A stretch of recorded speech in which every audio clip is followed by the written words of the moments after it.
Hi, Carlton. Hi, Anpinder. Hello, everyone. Hi. Hi, Ashwini. How are you guys? Very good. Good, Thank good. you. All right. So before I introduce our speakers tonight, for the audience, I will just give a quick brief, right? So the format is very simple for our discussion today. It's Ask Me Anything, which means we'll get started with a few questions which our speakers have an expertise opinion on. And while we listen to them, we will all obviously dwell in terms of our own application journey. And then we'll invite the platform forum for everybody so that they can ask their respective questions with regards to what they might be finding it challenging in terms of their own application journey. All right. So hi, Carlton. Hi. We have met before. We have spoken at length. Hi, Anpinder. This is the first opportunity I'm getting to meet you. Welcome, both of you. I would like you guys to maybe take a few minutes and introduce yourself. Your profile is has such vast kind of experience that I think only you would justify. So, Carlton, may I invite you to maybe share a few words about your background, your journey, and your story? Sure. Thank you so much, Ashwini. Before I start off, I'm really glad and seen some names that I've seen before. Hi to everyone who joined today. Hi, Anupanda. I'm Carlton. Yeah. So I'm a submariner. I have 10 years of work experience with the Indian Navy. I finished my service in June of this year. So I'll be heading to INSEAD. I'm an MBA 24 candidate. So I'm heading there in January of this coming year. I took my journey up with MBA&Beyond. So I have all the experience possible of being on the other side where you are standing at right now. And I'm more than happy to guide you about any doubts or any questions that you have. Thank you, Carlton. Anupinder, may I please request you to share the words? So thank you very much. It's a pleasure to be here and to be able to share the screen with both of you and maybe answer some of the queries that the people have today. My name is Anupinder Singh Dulat. Till December of last year, I was Colonel Anupinder Singh Dulat.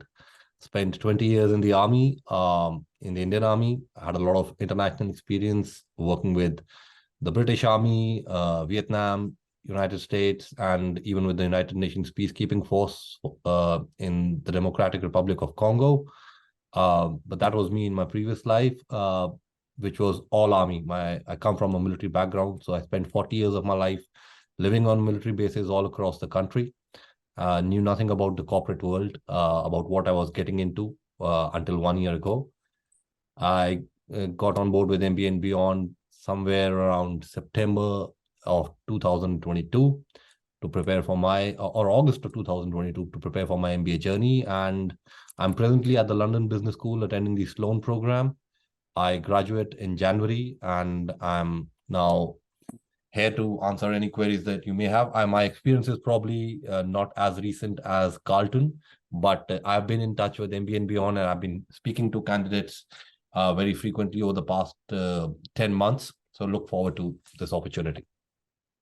All right.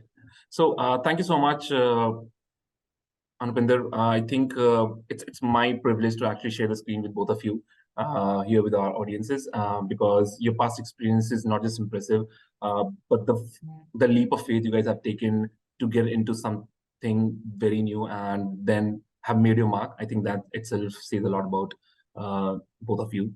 So thank you so much for joining us today. So for everyone, I think today we wanted to talk about creating distinctive strategies, right, with regards to MBA application. And we have a few questions which we have collected from our audiences. And we would like to get started with them first. And while we navigate through these questions and try and get some answers to it, I encourage all of the participants here to start sharing your questions in the chat screen. And once we finish few of these questions, we will open the forum and we'll start picking up your questions and we'll try and address them accordingly. All right. Cool. So Carlton, Anupinder, I have few questions with me. I will get started with one of the first ones. I think something which you might be get asked most often, right? And the question says that why did you pick INSEAD and LBS respectively as your school of choice for MBA? I'm sure you must have had n number of people asking the same question, right? But people are interested in what's your logic or what's your reasoning behind choosing these schools, because these are some of the top schools, right? But why this school? I'll go first, if that's Yes. okay. Yeah, absolutely. Yeah. So for me, it was a mix of a few choices that you go through while you're deciding on your MBA. Part geography, part reputation of the school, part feeling that you get from the alums that you speak to.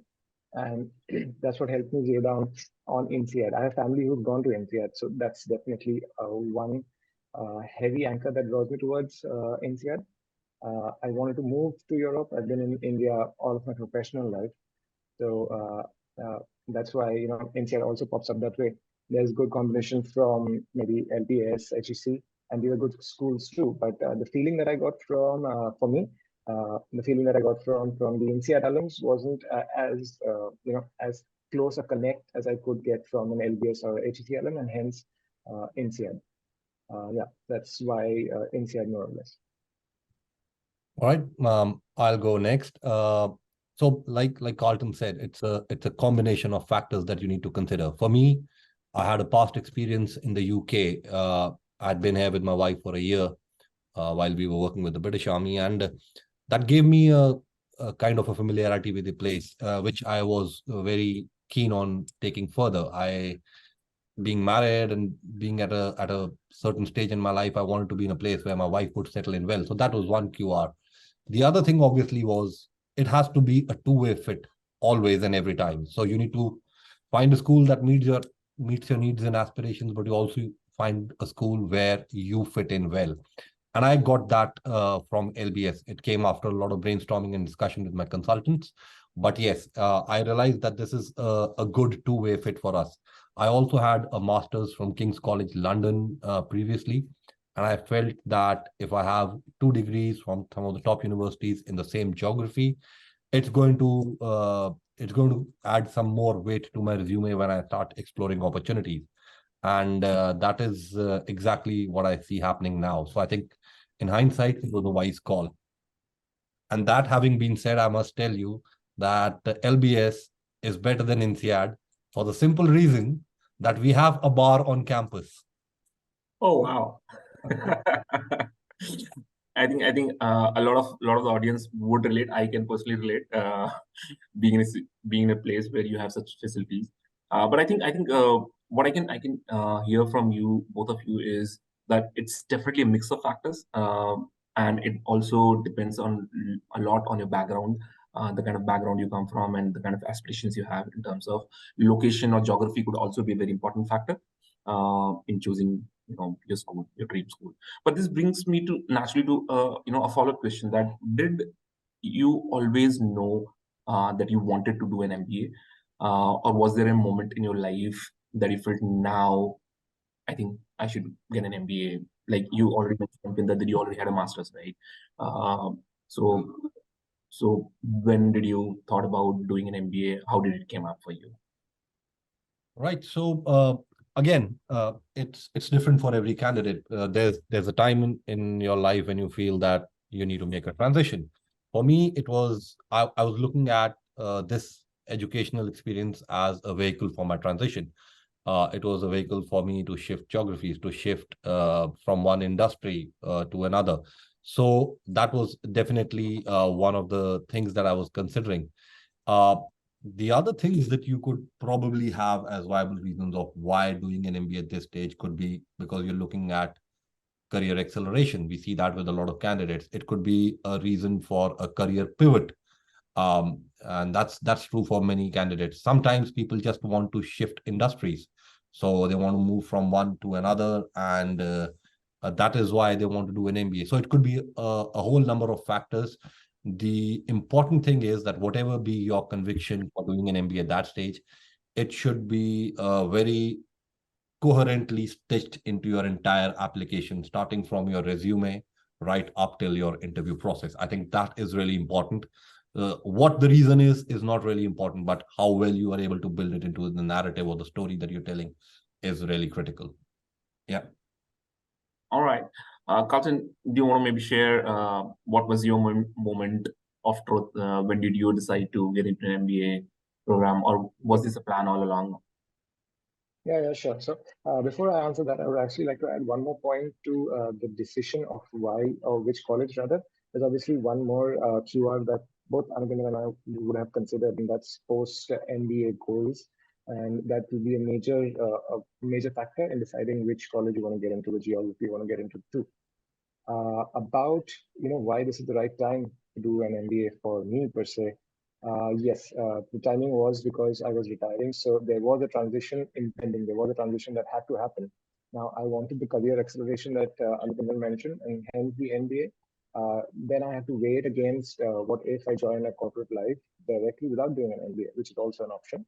So the trajectories that I followed from people that I kept in touch with, people that I looked up to, wasn't exactly the kind of trajectories that I wanted in my own life. So I then found CV duplicates, some people that have been through the same process who transitioned from military and done an MBA at my position. And that's something that everyone else that is listening in today should also do. Find your CV duplicate and see how the trajectory has been and see if you want to emulate in their steps. And if you find that fitting you, then you figure that then the MBA is in the right time for you. All right.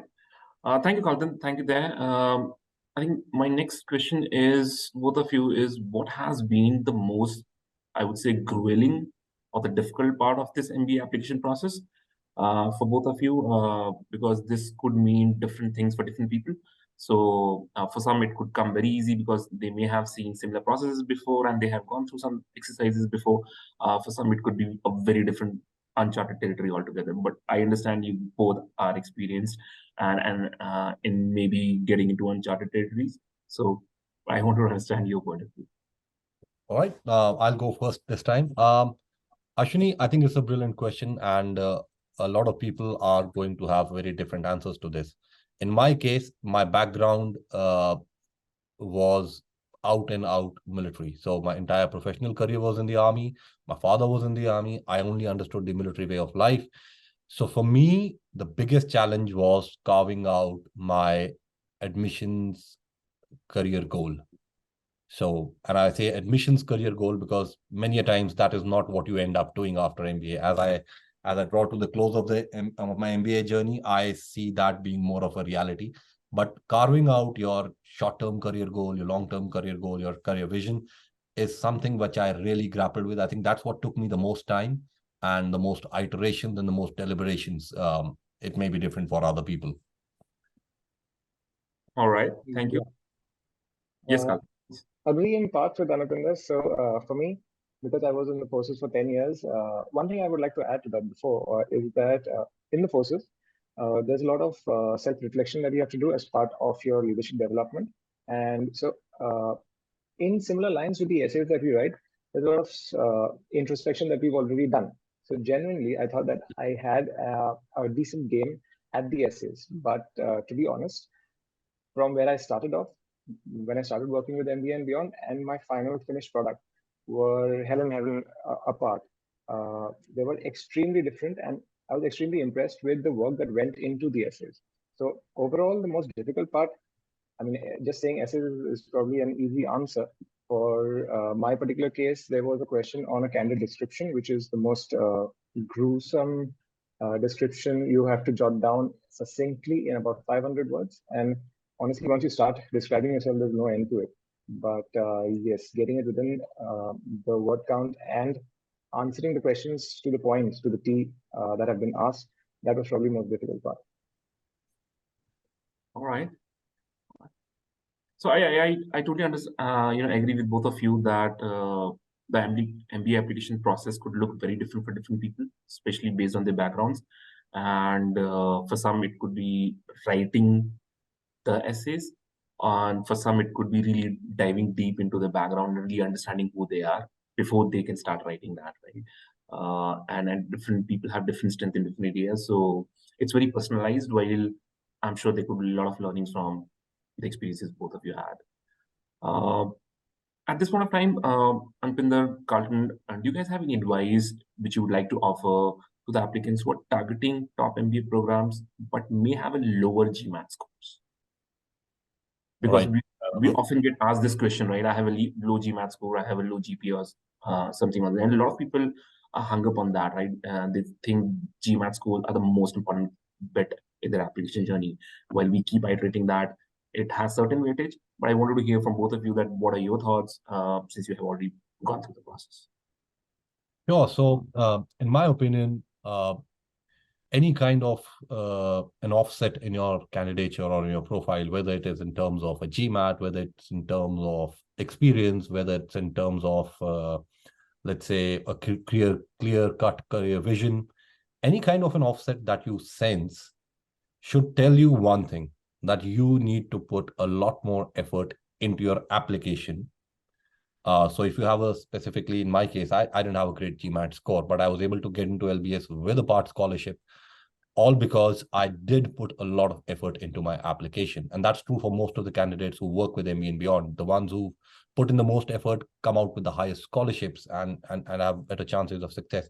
So if you need to offset something, or if you want to, cater for some kind of a deficit in your application, you need to put in more time into your application journey. Let's say in my case, it was about carving a career vision. It needed more introspection. And while we may think it's something, it's just about 1,500 words per application, maybe 2,500 for some elaborate ones. It's not just 2,500 words. It's an introspection journey into your entire personal and professional life, which could stretch back to 20 years. So you need to really dig deep and pick up those possible red flags, and also pick up those hidden strengths which you may not have considered. And I think what we do at MBA&Beyond, having that 360-degree feedback, having a deep dive, picking up your key strengths and creating a branding document, all those things really add a lot of structure towards your application and allow you to think about the things that matter the most in the right way. And like Ashwini clearly brought out, we all think that the GMAT is important. It is very important, but how important is the point, right? We have ample success stories of people with 670 getting into INSEAD in round 3, myself with 680 getting into LBS in, I think it was beyond all the rounds. I ended up getting an admit somewhere in the month of September or October for a course starting in January. So it's all possible, but then a lot of deliberation into your applications is important. No, absolutely. Absolutely. Thank you. Carlton, would you like to maybe share? Yeah. So, as based on the questions, I check all the boxes that you were mentioning. Not the greatest GMAT score, getting a scholarship, getting into one of the best schools in the world. So, it has to be offset by sufficient amount of effort in other areas of your application. Definitely, the essays play a major role in that. Your interviews play a major role in that, and that's what MBA&Beyond is here for. The thing is, I had for 500 words for the candidate description, but it took me about a month just to get that one essay out of the way, and we have about 7 essays for INSEAD. That being said, I took 6 months for my application, so I put in the effort, 6 months of constant effort where I'm going back and forth with my consultant. Every week doing about 2-3 calls sometimes. So I submit something and it takes about a day or 2 to come back. So it takes effort. It's not a laid back job. It takes some time, but it can definitely be offset with the right amount of effort. All right. So I'm going to ask something which is not in my head right now, but it's part of like a follow-up question to what both of you answered, right? A lot of people do suggest, right, offsetting your low GMAT score or a red flag in your application, right? But how do you balance the amount of effort you need to put in other areas, right? Or how do you know that have I really offset, my efforts into different areas, which could become my strength and maybe not overcome my weaker points, but maybe show me in a light where my overall profile still looks greater, right? So while a lot of people do understand as well that maybe if they have a low GMAT score or a low GPA, they need to focus more on the rest of the part of the application. But how do you go about it, right? Do you focus more on your application in terms of essays? Do you focus more in terms of figuring out who you are and bringing that coherence in your story, or do you focus more on your post MBA goals? Where does the focus is? Right. So if I'll try and take a shot at this. So it's not one thing. It's not one thing that you're looking at. It's about the overall narrative, the overall storyline that you're trying to create. So it's really important to be aware of who you are as a as a person, as a candidate, as a personality. So I would say do a lot of deep dive, a lot of introspection into what your real strengths are. And you could have n number of strengths, but you are looking at strengths as an MBA candidate only. And that can take some time to zero down on or home into. But once you've done that, uh, you want to craft a narrative which steers clear of your deficits and focuses on your strengths. So to give you an example, let's say in my case, my strength was my international exposure. I have traveled to 28 countries. I have experience with international armies. I have trained um, I've trained professionals from international armies. And that was something which I really wanted to explore. I also had a kind of experience working in the UK. I had a degree from the UK. Now, all these other things which I wanted to highlight. So those small tweaks of bringing these things to the forefront and steering clear of the other aspects. And it's about the kind of word space you would give to the things that you're not too good at, the kind of placement in your resume. Where do you want to put your achievements? Where do you want to put your academic experience? Where do you want to put the career highlights? And where do you want to put these lesser uh, less important parts of your profile? So it's an overall thing, and you would be focusing on the important bits, not in your application alone, not in your interview alone, not in your resume alone, but all along. That's how I look at it.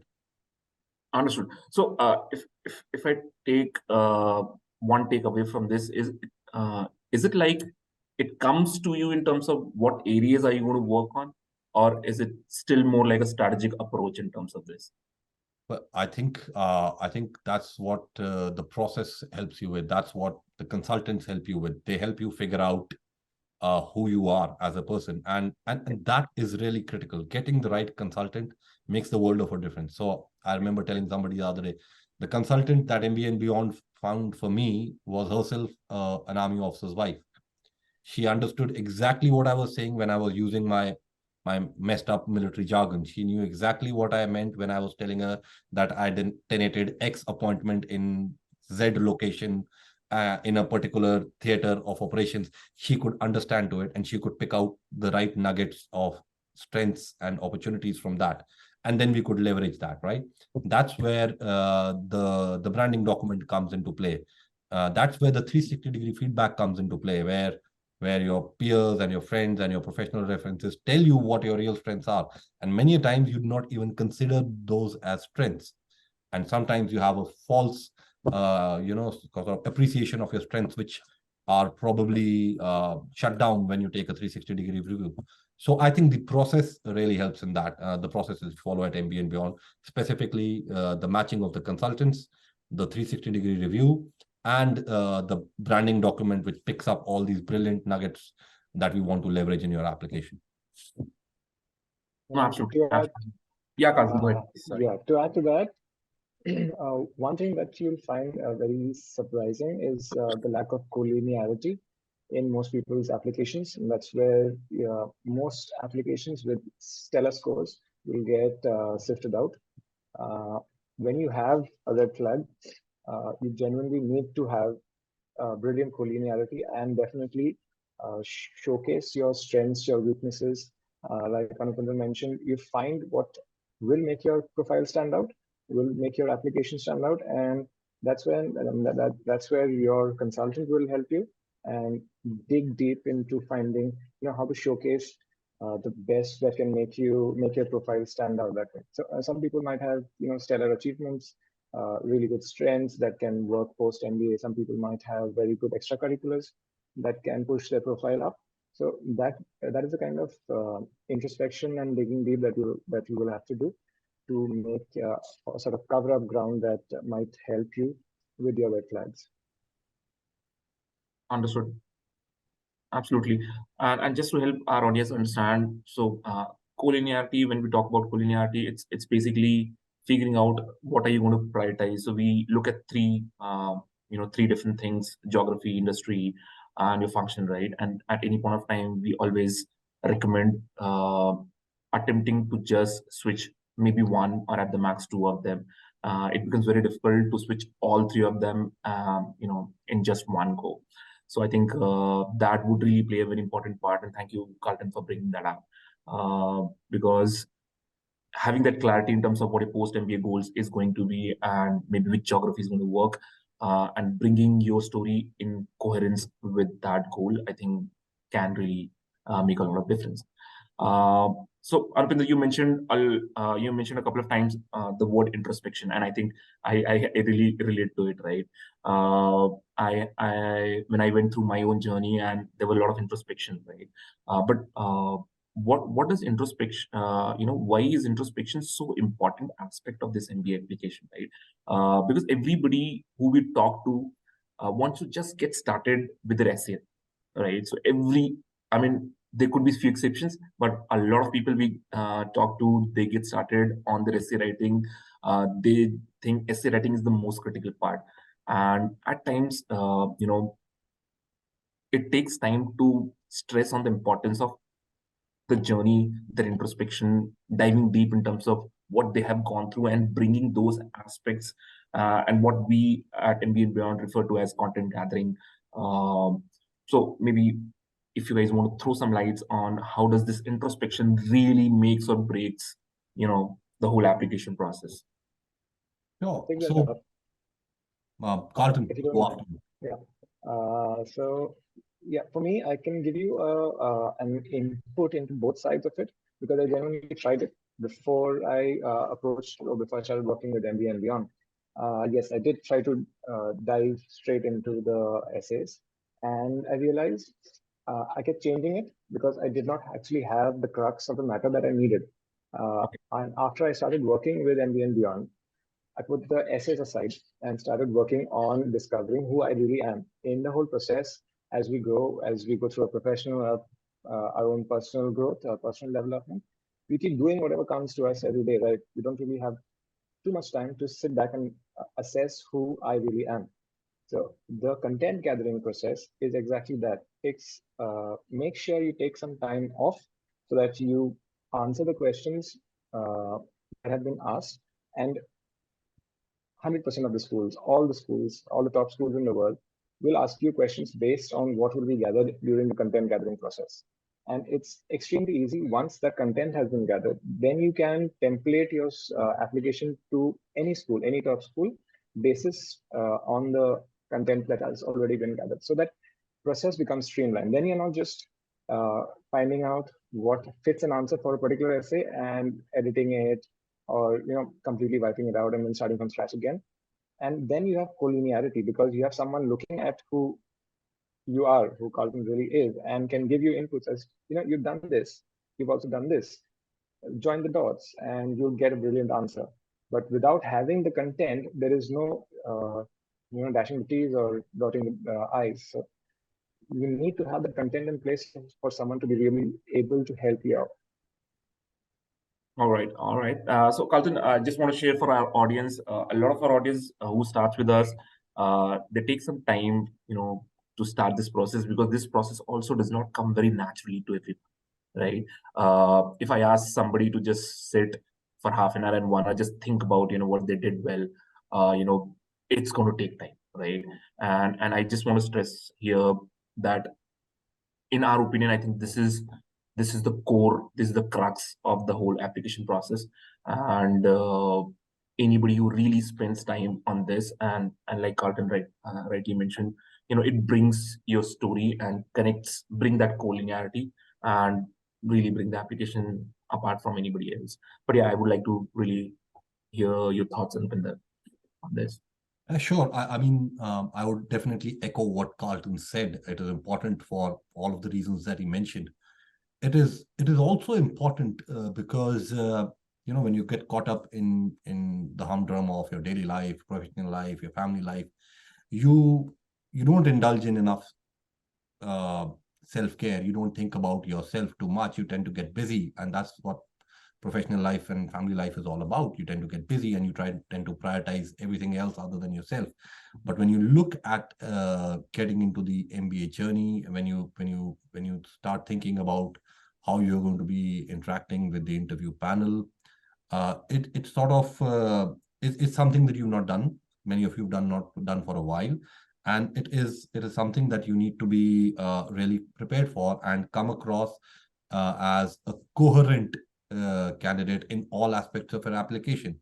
It is also, like I said earlier, important to pick up those hidden strengths and those hidden red flags, the unknown unknowns, so to say. So it's really important from that perspective. It is important so that you do not come across as disjointed in your thought process, because it is such a long journey. There is the initial emails that you'll do. You'll indulge in some coffee chats with the admissions committee. You will send them your resume. You will fill in the application. You will fill in the essays. Then there will be interviews. In some cases, you might be having another round of interviews. So what it does is that in case there is incoherence, it will get picked up at some place or the other. But the more time and effort you spend into your introspection part, which we call the content gathering, the less likely it is that you will come across as lacking coherence anywhere in this journey. And it is also important because you can pick up new things, right? You can learn from others' experience as well in this introspection. So I remember when I was thinking about, in the content gathering phase, putting out 3 career goals, I had no idea. I had absolutely no clue what my career goals need to look out.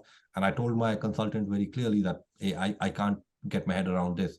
So what she did was she shared with me a couple of sample goals that people of similar profiles had done. And that gives you a sense of direction. So whatever you could be lacking or whatever you've not thought about, by going through the system, by going through the process, it allows you to channelize your thoughts in the right manner, in the appropriate manner. And that's what really comes in handy, I think. Yeah, I think that's interesting. Carlton, you mentioned that you attempted to write essays on your own, right, before you decided to work with a consultant. How easier do you think it became for you to write the same essays after you went through this introspection journey? Easier, I wouldn't exactly say is the right word here. None of the essays are easy, Okay. no matter how much content has been gathered. But yes, it gave me the right matter to put into the essays. If anything, assuming a successful application, it takes a hell of a lot of time. It takes a hell of a lot of effort. So I sneak into what I did for my content gathering. I had gone sailing for maybe about a 2 week sortie, and I locked myself up whenever I was not working, and I would work on my content. I mean, the question that had been asked. And I came back, and my content gathering expert asked me to change everything because it was not up to the mark. I had very coyly only shown all my strengths and forgotten about all my weaknesses, never mentioned anything. And that's what we tend to do. We tend to hide it or underplay it. And that's not what the college, what the schools are looking for. You really have to be okay with telling them that I'm not good at this and I have worked on this, and it has to be collinear with your story. So I swear, I mean, I definitely found it easier. Otherwise, I would have submitted an incomplete application, and hence I took up MBA&Beyond. If I may just add something here, sorry to interject, but I'm probably one step ahead of Carlton when it comes to the MBA journey. I'm at the nearly the end of my academic sojourn, and this introspection is going to come in handy not just for the applications. The MBA journey itself is going to be a revelation of kinds. You're going to discover things about yourself, about the industry, about others that you never thought was true or possible, or some things that you never considered. And therefore, if you have a structure around introspection, it really comes in handy to give you a sense of direction and some more clarity with the introspection that is going to happen over the next year or 2 years, depending on what programs you go to. To take it a step further, even when you come down to your interviews, like I've been doing over the past over the past few months, when you start looking for opportunities and you need to bring out leadership examples, examples of success, examples of failure, examples of dealing with teams, interacting with challenging people in the team, all of the content gathering work is going to come in handy. You will not have to do it again, and your answers will flow seamlessly because you've been through the pain. You've taken the effort to put pen to paper or type it out, and it is there. There's a memory peg. There's something there's an anchor that will pull you back, and your answers will be much more coherent. So I think that's the MBA and beyond part of MBA and beyond. It's going to stay with you for a while. All right. I think both of you have given enough pointers with regards to the importance of a consultant, right? But with regards to the journey with MBA and beyond, what do you think? How did they contribute to your journey? What really stood out the most? If you had to pick up maybe one or two things, what was the differentiator for you? You want me to go first? Anyone? Sure. Absolutely. Just. All right. So for me, the first thing which really stood out for me was definitely the profile evaluation call. And I did a few interactions with various MBA prep companies. And what stood out more for me was the honesty and the authenticity with which the profile experts spoke to me, the amount of time they gave me, the kind of details that they were willing to get into, not holding back, giving me a very honest and forthright opinion about where I am and where I stand and what is within the realms of possibility and what is not. So their candor is something which really stood out for me. The other thing which really stood out for me was obviously the matching with the right consultants. It's led to probably a lifelong association which I've created with my consultant, and to be able to find somebody who believes in your abilities and your strengths as much as you do is what really stands out.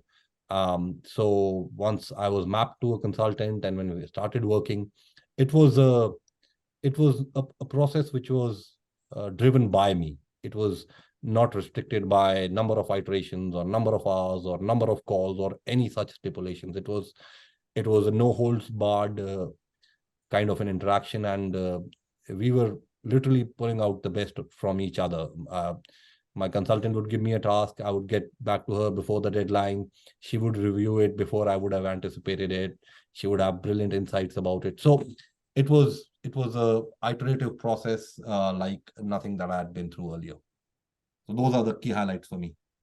Thank you, Galton. And for our audiences who don't know, Anupinder is one of our profile experts, and I think one of the best feedback we have got, is definitely from Anupinder's call, and so thank you so much for your contribution. I think it really helps the community get the right direction. Galton, your opinion? Anything you have to add in this? Yeah, I think Anupam sort of nailed that about the authenticity, not just with the profile evaluation call, but with almost every call that I had with MBA and beyond. There was never, promising to take the clouds. It was always very honest and opinion. And my truths and my strengths and my weaknesses were shown very clearly, not sugarcoated in any way. To add to that, I was matched with an INSEAD alumni for my consultant, which was extremely important to me. I had my doubts and I asked for changes, but I was assured by the teams by the backend teams who does the sorting, the matching of the consultant, which is actually, now that I'm on the other side, I know the rigor that goes into matching the consultant. So yeah, it was the right consultant in hindsight. And the fact that the algorithm will match you to the right consultant comes from the fact that the MBA&Beyond actually has a huge number of very highly qualified consultants who've been in admissions committees, who've been in the process of taking students through admissions for years now. And the experience really shows. So to really know what the school is looking for, and to pitch you that way, to pitch your essay, to pitch you as an applicant, to make you stand out. That really makes the world of difference. All right. Thank you, Carlton. Thank you, Nupinder, so much. And I think now it's time to open the floor for some more questions from our audiences. We have some in the chat box, but I would really encourage our participants to maybe come on camera and ask your questions directly so that you can also get to interact with our speakers here. So Sagar, if you're available, I would request you to maybe switch on your camera and ask your questions directly to Carlton and Nupinder. Hi guys, hi Carlton, Anupinder and Ashwini. I think this was an informative session, no doubt about it. So my questions were honestly focused more on Carlton because he is being admitted to INSEAD, right? So what I wanted to understand is I am targeting, ideally it would be August 24, but I think I'm too late for that. So the first question, I just have 3-4 questions I'll ask in a seamless way so that, things just work out. If that's okay, Ashwini. Go ahead. You're a first speaker. Yeah. You're the first applicant. You're asking questions. Please go ahead. Yeah. So first is that if, for instance, if in August 24, right? Generally people say I have no background. I just came across through MBA&Beyond sometime back through an online search. So what my question is that if I'm applying targeting August 24, I know it's the 3rd and the 4th round, and I would not be even completing my GMAT by the 3rd round deadline. So for me, it's just the 4th round. So if I'm targeting a score of more than 720 and I have an international work ex with the possibility of changing nationality from being an Indian to a North American, based on your experience, do you feel that a score of 720 plus with an international work ex could help push my application for the August 24 intake? Yeah, I'll take that. Yeah. Hi, Sagar first. So yeah, 720 plus a good profile, definitely doable, is irrespective of which round. All right. You will notice that INSEAD has not much or more weightage on your application, on the person that you are and how you fit well into the program. So that would need a little bit of tweaking, the right amount of work, and showing that you fit into the cohort will make a world of difference compared to just GMAT score or which round you're applying to. There are enough number of seats earmarked for every round. And yes, you will be competing with people who have been waitlisted in previous rounds. So if you're just asking about which round is better, definitely R1 is better. Doesn't make sense, but it's where you are at in your, can you hear me? Yes, I can. So yeah, it's about where you are with your personal goals, and if you're okay with that August of 24 is the intake that you're looking for, then a 720 and with your background definitely makes sense. If you're looking for a later intake, if you're looking for a Jan 25 intake or a later intake, it completely depends on where you are basically. And if you're okay with the August 24 round 4 intake, I think your profile does suit what INSEAD will look for. And also to add, INSEAD is extremely high on the international exposure. How you work in international settings and how much of international experience you have just makes a world of difference there. Correct, because the next question that was in relation to the work ex only. So for instance, I am an Indian citizen, right? But I am a Canadian permanent resident and I'll be soon getting my Canadian citizenship. So if I'll be moving to Canada in the near future in next couple of months or so, right? And if I apply for my MBA with an as an Indian national, but residing in Canada, does that change the weightage of my application in any way in your view? I'm working there, so that's the context. I'll work there, I'll be staying there, and only for the MBA I'll be moving. Does that change the weightage in the application? Yeah, so you're talking about which pool you'll be placed in and how much weightage that would have. Honestly, it's a difficult question to answer.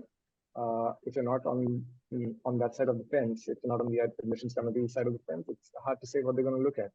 The point being, you need to work around any sort of red flags that you might have. And I don't think being placed in the Indian pool or in the Canadian pool as an applicant really makes much of a difference as long as you stand out. Understood. Got it. Yeah, I think that was it. I won't take much of the time. Thank you guys. Thank you, Sagar. Hi, we have a question from Vaibhav. Vaibhav, do you want to go on a camera and Sure, give a question? sure. Hey guys, hi. Good evening. Thanks for your time and thanks for your wise words. My question is to both applicants, both of you, because I am trying to apply for both LBS and INSEAD. I've already done my GMAT. I'll just take a minute to explain my profile so you can answer better. I have a 730 score and I'm a data scientist with around 4 to 5 year work ex. So my question is, I don't have direct international exposure, but I have a lot of exposure due to my work, which is a multinational consultancy of working with folks from different countries in APAC, be it Hong Kong, Taiwan, Malaysia, Singapore. So like I'm daily contact with those guys. I work with those guys. So my question is, seeing my profile, I am from IT, I'm a male. Being practical here, my diversity is not that much, right? And then what is the next best action I can take in the next, say, 6 to 10 months if I'm, trying to apply for a round one of September 25 intake for LBS, or let's say Jan 26 for INSEAD. So I still have 8 to 10 months at my hand, and I just wanted to know, in your view, because you must have interacted with different candidates in INSEAD and LBS, what is the next best?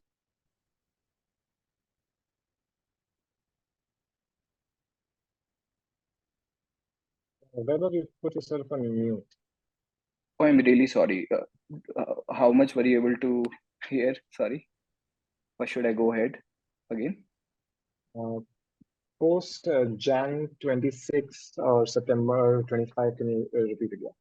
Yeah. So my main question is, I'm trying to push my firm to give me some international exposure. So my first question would be, let's say my firm sends me to Hong Kong for a month or two, will it help?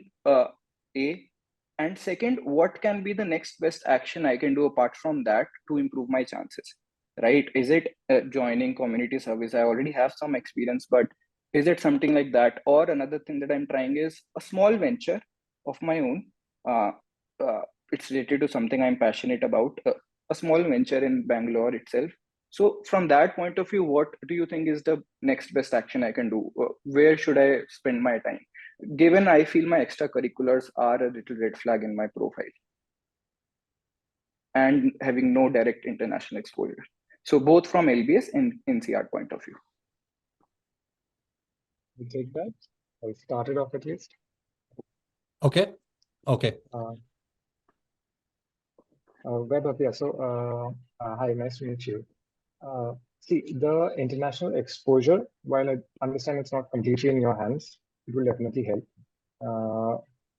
As soon as you mentioned community service, that was definitely a thumbs up from my side. And the venture, that's something that both schools really look at. If it's something that you're passionate about and that's something that you've pursued, irrespective of the amount of success, yes, success will definitely help, but your resilience and your determination will be proved that way, and that will take your application a long way. So yes, those are a few ways that you can push your profile. Sure. So let me add my 2 bit here. The way I look at it, if you're going to get an opportunity from your firm to maybe go and work in the Hong Kong office for 2 months, it's probably going to be seen as international exposure, but then that is limited in scope. You already are working with an international team or an international client, and you already have that in the bag. The 2 months stint overseas is probably not going to be make or break or shift the balance either way. So if you were to work, let's say you said you were thinking about some volunteer work with some NGOs, if that is going to have a global flavor and you can push it for the next 8 to 10 months, that ticks absolutely different box. And I would rather urge you to do that, because you already have the international part sort of settled to a certain extent. And while the exposure may not be direct, which seems to be a concern from your side, it's about how much of an interaction you had. We operate on Zoom these days. We are all seeing each other on these virtual platforms. So people understand that, and they take cognizance of any kind of international exposure that you may have. You said you're thinking about an entrepreneurial venture of some kind and trying to kick it off in the near future. Again, it's going to add another dimension to your personality. You're going to come out as more well-rounded. That having been said, I will go back to what Carlton mentioned about being aligned and about being collinear and in your narrative. So it should not look like too many disjointed endeavors.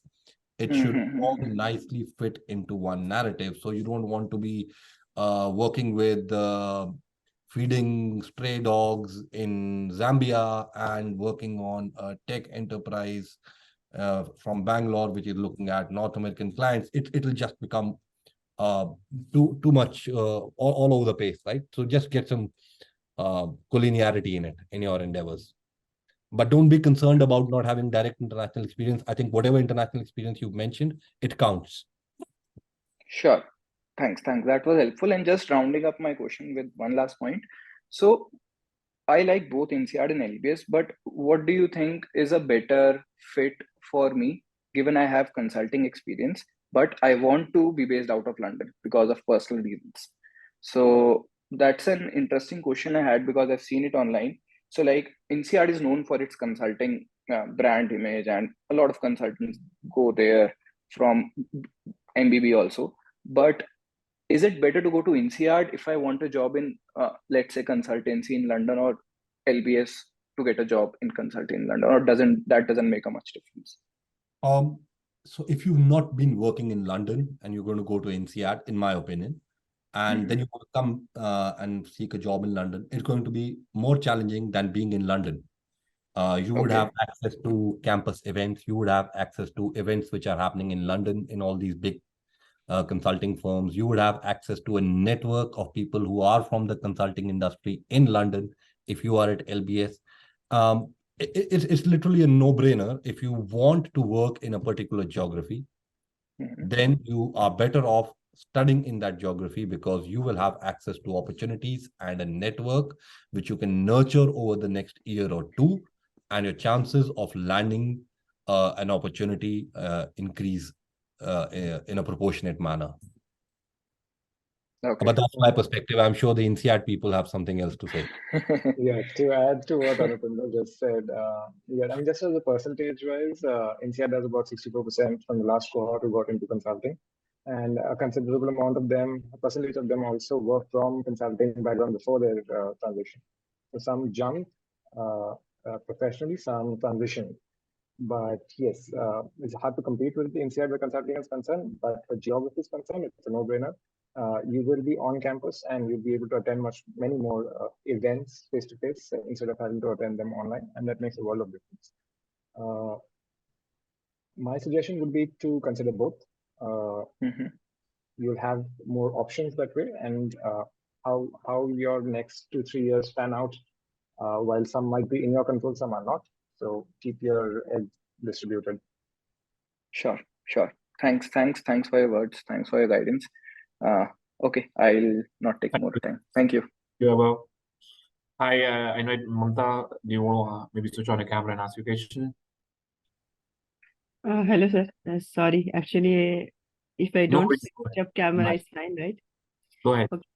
Yeah, so I have a very similar kind of question. I have more than 15 years of experience in corporate world.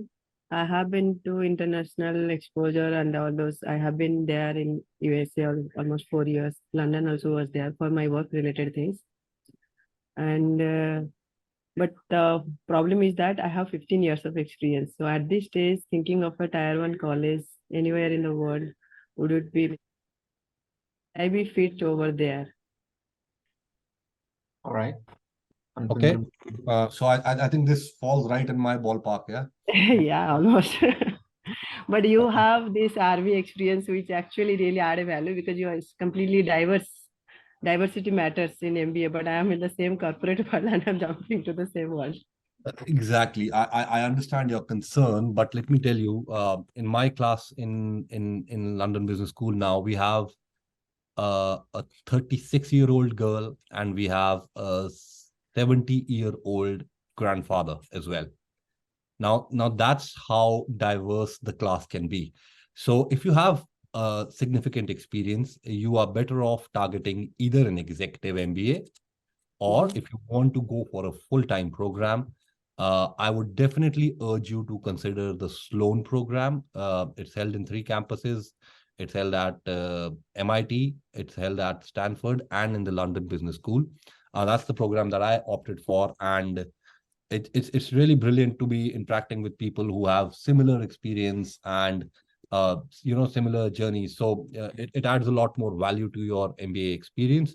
So you might be best advised to consider a mix of programs at this stage rather than just looking at traditional MBA programs which have candidates with 5 to 7 years of experience.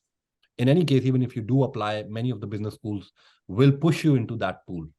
So yeah, keep an open mind to the kind of programs that you want to look at. Yeah, I am also not interested for that 2 years MBA where a lot of junior people means first 1 year at least whatever being taught, I already gained that in my experience.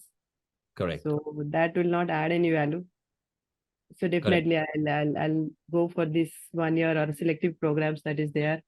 But Yes. yeah, I'm just looking for a tier 1 college where I can admit. So you can look at executive MBAs from any of these tier 1 colleges, or you could look at the Sloan programs, which are on campus for a 1 year tenure in either the US or in the UK. I think these are the best programs for people with your profile. Okay, thank you, sir. Right. Mamta, to add one more thing. Sorry, Ashwin, to cut you off. About having 15 years of work ex or excessive amount of work ex. Excessive might not be the right word, but yes.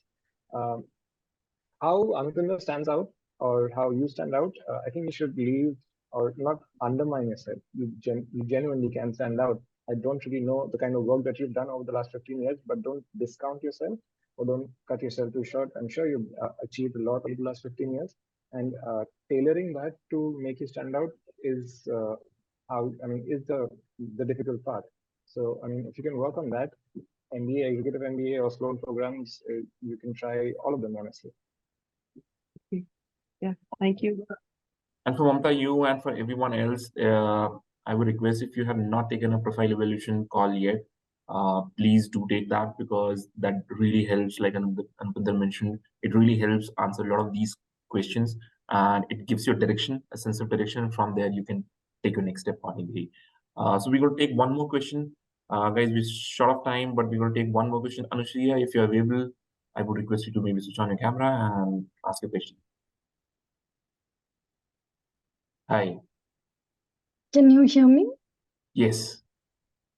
Great. It's the second session I'm attending. It's so good to see Carlton again. And and Anupinder, I'm so happy to see you because I have been really struggling. I've been, I think, really worrying about my age because I am one of the older candidates. And I feel, and it feels. I don't know if I'm supposed to feel flattered. I'm sorry. I don't mean to make you feel old. Oh, I can say the wrong thing. I apologize. I'm so sorry. You seem no. more in my cohort, and I'm so excited to see you. So yeah, I feel very hopeful. So it was definitely meant as a compliment, not to make you seem Thank you. older. It was taken on. Thank you. So I had 2 things to ask. First is, how did you pick your school? So I have been planning to apply. It's been a year since I'm looking. I have been, also talking to MBA&Beyond. I've spoken to Kashish and I'm in touch with her. I want to sign up. I can't decide what would be a good time because, and second would be, how did you pick your schools? Because it's so different. It looks so different now from when I started. And of course, I looked at the schools and, the school values, etc. For example, Wharton seems to like non-traditional candidates a lot, but, it comes across. But otherwise, it's just a little difficult when you're not from that world to identify places which might be a good fit for you.